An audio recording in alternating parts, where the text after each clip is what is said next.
l'excellent acteur comique italien Alberto Sordi. Commençons d'abord par la province, parce qu'il faut se méfier avec les Italiens.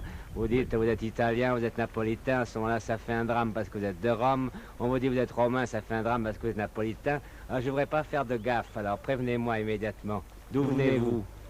Moi, je suis romain d'origine. Je suis né 38 ans avant. Et j'ai commencé très jeune à faire l'acteur. Et j'ai commencé avec une activité, le doublage. En Italie, jusqu'à 1937, il n'est pas connu. Et j'étais un garçon prodige. Alors j'ai gagné un concours et j'ai commencé à faire des doublages. Un concours de quoi? Un concours de comédie? Un concours de doublage. De doublage? De doublage, oui. Et malheureusement, ma voix, jusqu'à 11 ans, il est devenu une voix d'un bas, avec ces tons. Alors j'ai commencé à doubler les gens beaucoup plus anciens de moi. J'ai commencé avec le comique Oliver Hardy. C'est un comique américain, très gros, etc. Et la première fois que je suis sorti d'Italie, je suis venu à Paris pour le doublage, parce que le doublage, pour qui ne sait pas ça, il a commencé vraiment en France. On n'aime pas le public français. Je sais qu'on n'aime pas le doublage, mais le doublage, il a commencé en France. En Italie, on n'existe pas jusqu'à 1937. Et moi, je suis venu pour 3 ans en France, depuis le 1934 et le 1937. Dans votre enfance, Alberto Sordi, est-ce que vous étiez riche ou est-ce que vous étiez pauvre? Pauvre, monsieur. Très pauvre? Oui, je suis né pauvre. Je suis resté pauvre jusqu'à présent. C'est depuis quelques années que j'ai commencé à avoir un peu d'argent et maintenant je me peux considérer un homme riche. Vous ne regrettez rien? J'avais des succès. Quand j'étais enfant, j'ai désiré beaucoup de choses pas satisfaites. Vous ressembliez à ces petits garçons qu'on voit dans les films italiens et qui traînent pieds nus dans les ruisseaux, non? Pas à ce point-là. Non, ça, c'est de pas la tellement littérature, comme ça, non. C'est le cinéma italien qui a inventé ça. Non, on a beaucoup. Moi, je n'étais pas un garçon avec des pieds nus, mais j'étais en tout cas pauvre. Et votre caractère, Sordi, il y a des lieux communs qui disent que les comiques sont toujours tristes, mais quelquefois les lieux communs, ben, mon Dieu, ça correspond à la réalité.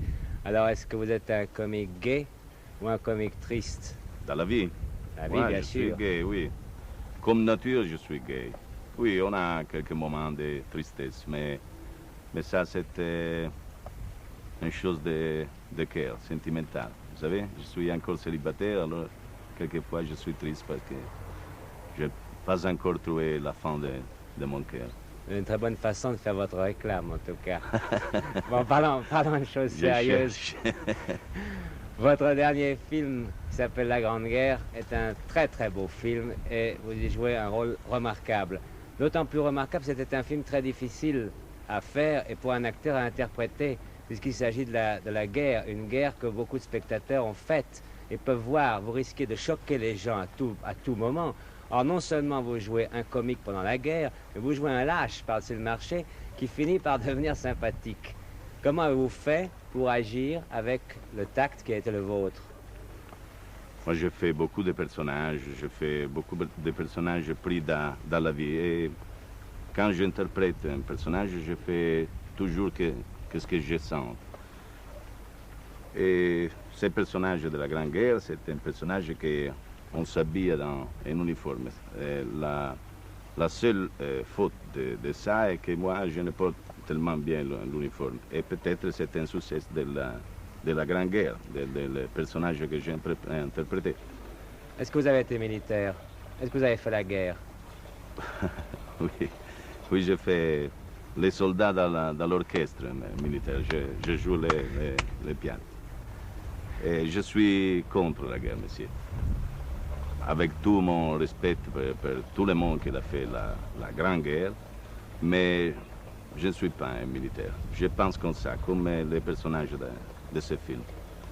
Alors c'est pour ça que peut-être que j'ai vu des succès dans ce film, parce que j'ai senti qu'est-ce que je fais dans ce film. J'ai peur de la guerre, j'ai peur, je ne sais pas qu'est-ce que je dois faire.